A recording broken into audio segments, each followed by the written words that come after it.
Hey guys, good evening. It is Tuesday evening. I think it's the 12th, I believe. So I'm actually sitting here, my phone's propped up on my computer right now as I'm continuing with the book. So definitely excited to be doing that as much as I am.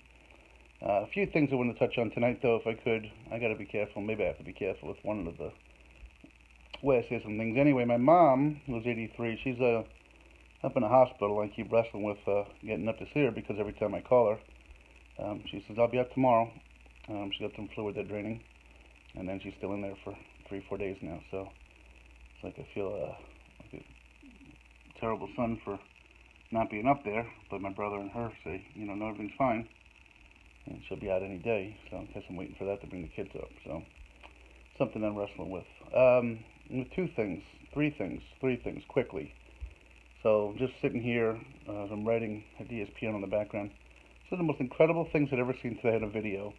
There was a youth basketball game going on, a bunch of little girls playing basketball, and the referee was standing on the court, ignoring the play while he was texting the whole time. And the parents, you can see him videoing this person, incredulous. I mean, God, what does our world come to that you can't not text for the hour to dedicate to a girls' basketball game? That was pretty crazy. The other two things um, I want to talk about, well, let's talk about the one that's local here. So I don't know how many of you still follow me on here and watching my videos, and they all will tie into bigger and better things in the future, I assure you. But a lot of people don't really know or sort of follow me after and didn't understand why I did the journey in the first place. And one of the reasons I did it, quite honestly, is I'm one of these people that I care about. I feel I got to protect the ones around me, and along with dealing with uh, sending a message to my children, and dealing with a relationship with somebody that was battling some anxiety issues that made things difficult at times. I had a position where people relied upon me to kind of protect them in some ways at times, and I had the tricky role of being uh, um, fair to my customer, fair to my company, and fair to my contractors. And it's a career and a business that honestly can drain the life out of you, and it did me, and it's part of what changed me. And I dealt with a customer.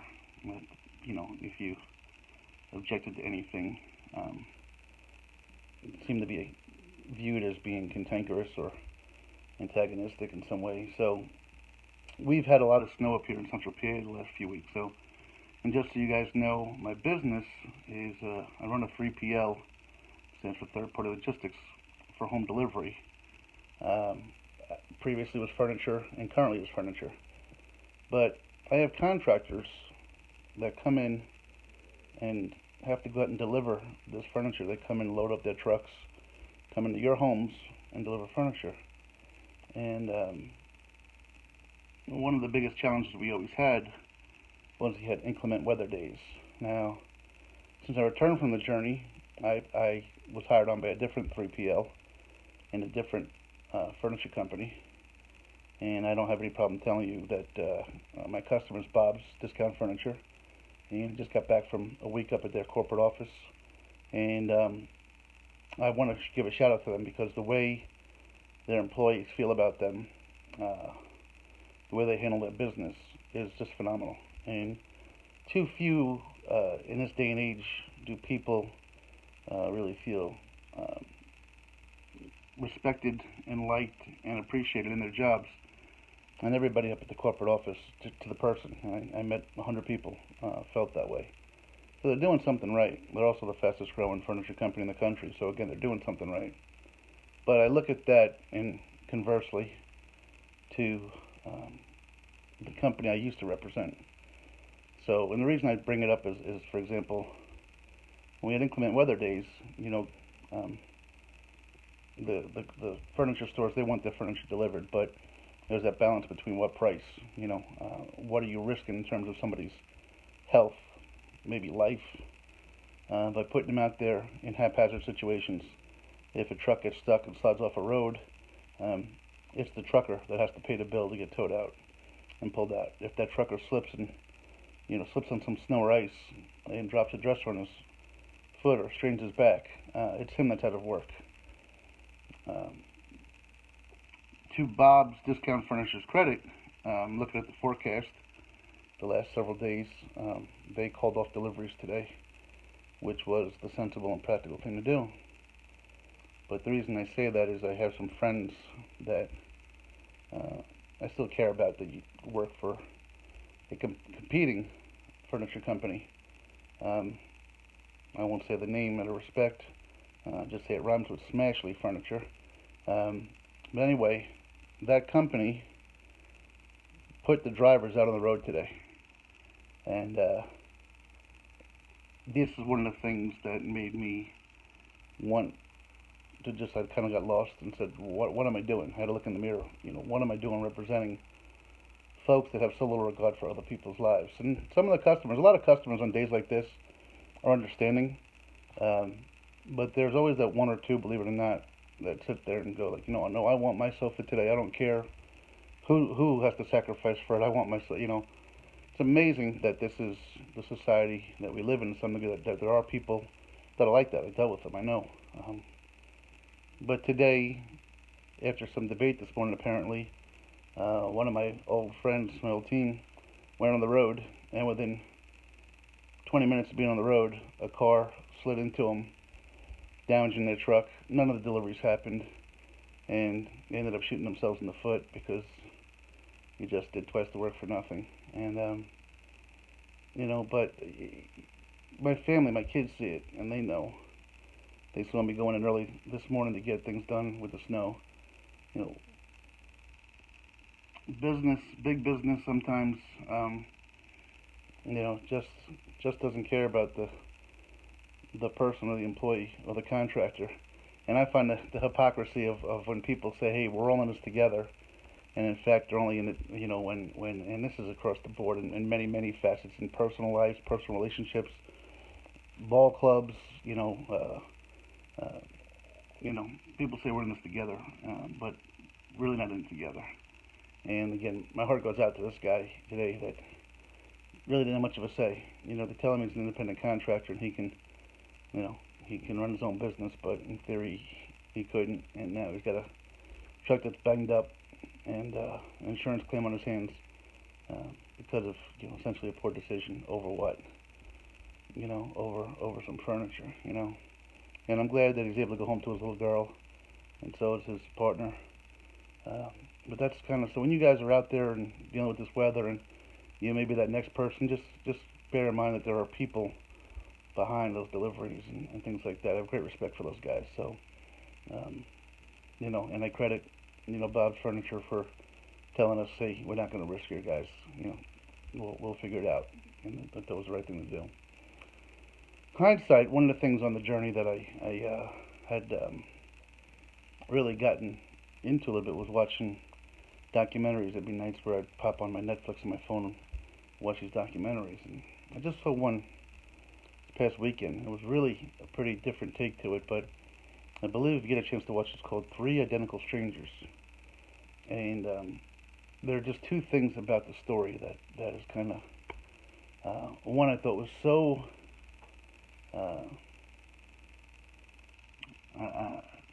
enlightening, maybe not, that's not the right word, but endearing. So the story goes that there's a young man that goes up to a community college in upstate New York, and he gets on campus, and people start patting him on the back and saying hello, and I thought you weren't coming back, and a guy's, this is my first day, he's kind of shocked by the whole thing, and some guy comes up to him and goes, man, you're not going to believe this, but you got a twin out there, half joking.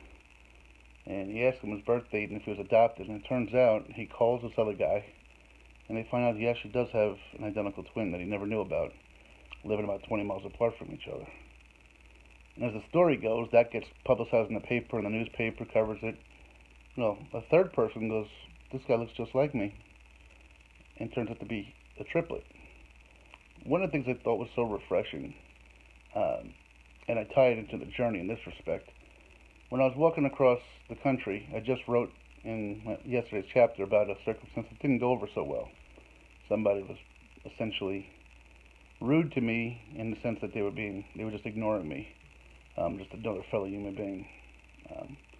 They didn't know if I was going to ask for $1 or hand them $100, but they chose not to even, engage in a hello to me. But these kids, and on the journey, so many people were, warning me, warning others, be careful, warning me to be careful. And I just had faith in people, and, that was part of the excitement every day. Well, these three kids, they weren't wary of each other. They didn't get jealous of each other. They didn't, when you watch the documentary, I mean, they meet each other and they take to each other like they've known each other their whole lives. There was just none of this Dr. Phil anxiety and I want to hate the world and I want to blame somebody. And just the way these three kids kind of bonded together and got an apartment in Manhattan and became essentially best friends while being brothers was just like that. That's what I thought was so beautiful. And I say that because I'm going to be calling in a few minutes a couple of people I've been on the journey that I connected with just like that quickly. So it can happen, and I thought that was really refreshing to not see this drama-filled thing in that regard, but to see these three kids just take to each other. But the other thing that was just, if you're still with me on this video, beyond comprehension, is that there was this adoption agency in Manhattan that specialized in placing Jewish kids with Jewish families. But the head psychiatrist, I guess, doctor, decided to do a social exam and do a study by breaking up twins or siblings and putting them with different families, but never telling the families. So these parents, these people, these adoptive parents didn't even know that their son had a brother that they could have certainly engaged in. They were never offered, would you like all three of them? And apparently this got uncovered after some time, and this adoption agency did it with, they estimated between six and 8 groups of kids.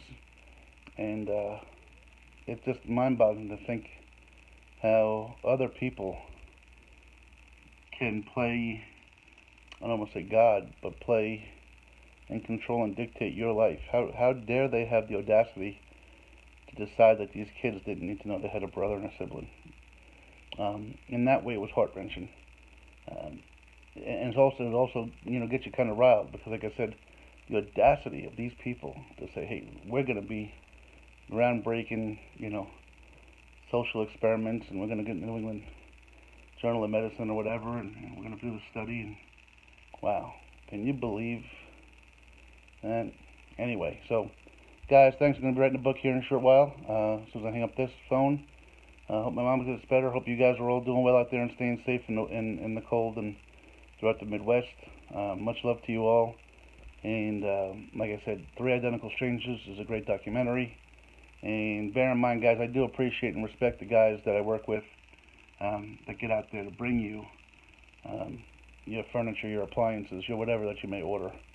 And bear in mind, they're just hardworking guys that deserve a little break once in a while too. So, and it's just crazy to think that they're forced to go out in weather like this, and then 20 minutes in, here's what happens. So luckily, nobody got seriously injured. Anyway, love you all. Thanks for following. Have yourselves a great night. Bye.